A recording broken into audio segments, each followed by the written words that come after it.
temos arritmias com uma fibrilação atrial, onde existem vários pontos de despolarização simultâneos nos átrios, fazendo com que, ao invés de contrair-se de maneira organizada, o átrio fique fibrilando, tremulando. Como resultado disso, dessa ausência de batimento atrial organizado, não observaremos ondas P's no traçado eletrocardiográfico. E essa quantidade de batimentos que está sendo gerada simultaneamente, o nó do átrio ventricular, que se vire para filtrar isso tudo, para impedir que tudo isso chegue nos ventrículos ao mesmo tempo. E ele filtra. Um batimento passa, outro ele barra. Por isso, é comum, é uma marca dessa arritmia, observarmos no eletrocardiograma um ritmo totalmente caótico, um ritmo irregular. Você não consegue sequer prever onde o próximo complexo QRS vai cair.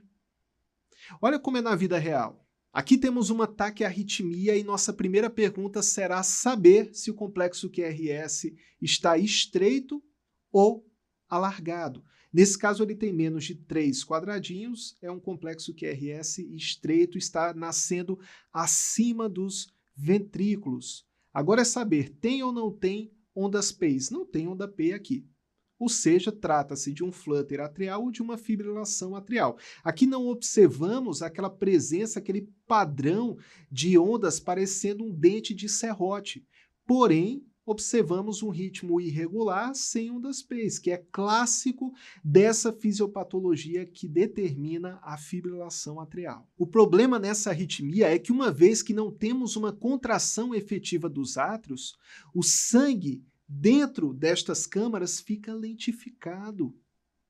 Isso facilita a ativação da cascata de coagulação e, consequentemente, a formação de trombos intracavitários. Não é à toa que alguns indivíduos com FA precisam receber um medicamento anticoagulante para reduzir o risco de formação de trombos, de ativação dessa cascata.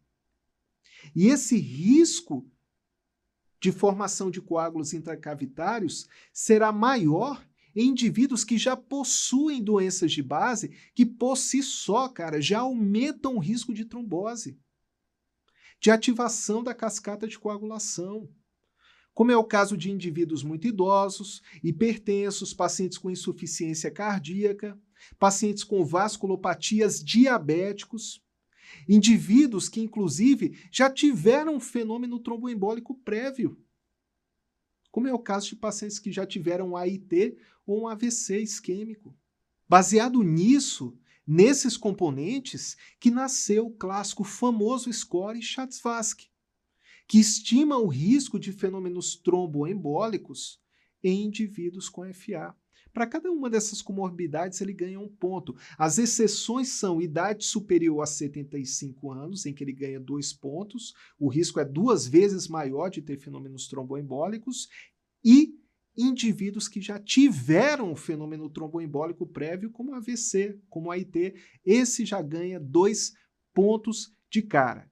O homem que pontua pelo menos 2 nesse score precisa receber medicamentos anticoagulantes. No caso do sexo feminino, na pontuação de pelo menos 3, ela começa também a receber terapia anticoagulante.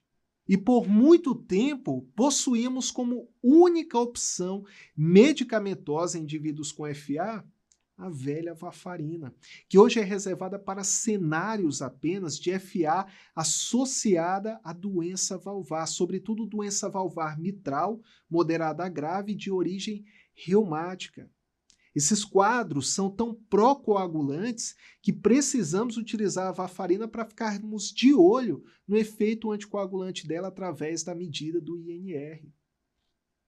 Nos demais cenários, a prioridade máxima será sempre utilizar estes outros fármacos, que chamamos de novos anticoagulantes, mas que nem são mais tão novos assim, vão agir inibindo a trombina, fator 10A, e olha só, tem uma redução de risco de sangramento de 50%, sobretudo sangramento grave, intracraniano, quando comparados a varfarina.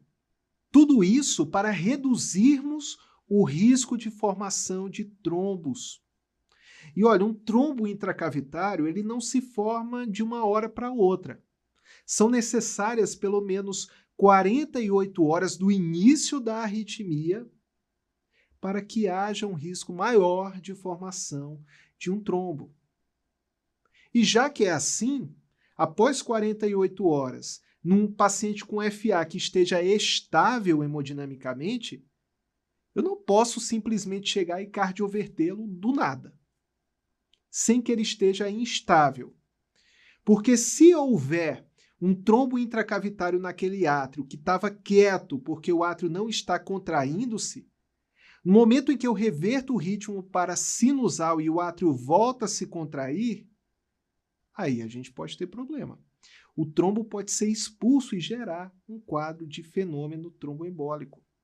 De forma que, nesses casos, primeiramente anticoagularemos o indivíduo por 3 a 4 semanas, para então tentarmos a reversão da arritmia.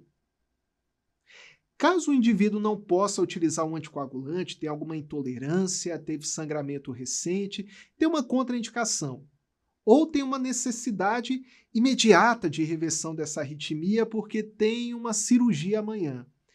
Nesses casos em que eu não tenho tempo para esperar 3 a 4 semanas, eu posso realizar um exame que é o ecocardiograma transesofágico, que visualiza muito bem as câmaras atriais e caso não haja presença de trombos, eu posso aí fazer a reversão da arritmia. Ele enxerga muito melhor as câmaras atriais do que o clássico ecocardiograma transtorácico. Por isso, acaba sendo mais confiável para descartar a presença de trombos intracavitários atriais.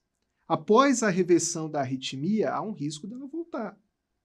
Há ainda um cenário de instabilidade elétrica. Por isso, mesmo o indivíduo tendo revertido o ritmo de volta para a sinusal, eu mantenho o anticoagulante por pelo menos 4 semanas.